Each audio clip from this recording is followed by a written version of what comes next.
ফালান না। ডিআরইউটা একটা শক্তিশালী অর্গানাইজেশন। এটা আমি মনে করি যে সাংবাদিকদের যে অর্গানাইজেশনগুলো ঢাকা শহরে আছে তার মধ্যে সবচেয়ে শক্তিশালী অর্গানাইজেশন ডিআরইউ।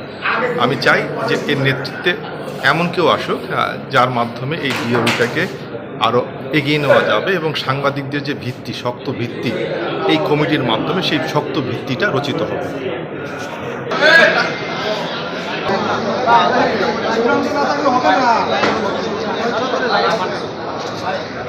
তোমার সিগারেট আছে নাকি?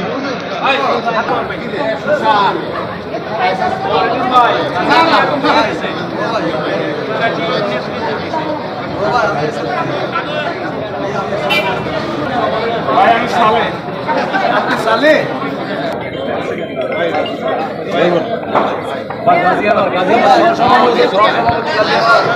ভাইয়া ভাইয়া আমি সালে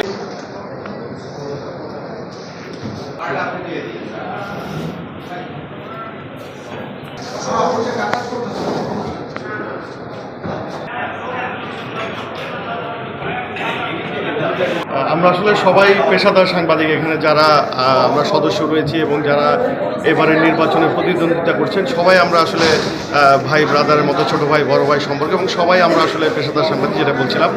তো এখানে আসলে যে ভোটাভুটি এবার হচ্ছে 2025 সালের কার্যনির্বাহী যে কমিটির জন্য, তো আমার কাছে মনে হচ্ছে যে আসলে সবাই যোগ্য এবং সবার মধ্যেই একটি হাড্ডাহাড্ডি লড়াই হবে বলে আমি মনে করছি না। এবং এই যে একটি হাড্ডাহাড্ডি লড়াইয়ের মাধ্যমে যে নেতৃত্ব উঠে আসবে 2025 সালের জন্য, আমার মনে হয় যে তারা সবাই এই সংগঠনটিকে এগিয়ে নেওয়ার জন্য আপ্রাণ চেষ্টা করবে এবং এই সংগঠনের কল্যাণেই হয়তো সবাই মনোনিবেশ করবেন আগামী দিনের জন্য। তো সবার জন্য যারা নির্বাচিত হবেন তাদের সবার জন্য শুভকামনা থাকবে, এবং যারা এবার হাড্ডাহাড্ডি নির্বাচিত হতে পারবেন না তাদের জন্য পরের বারের জন্য শুভকামনা থাকবে।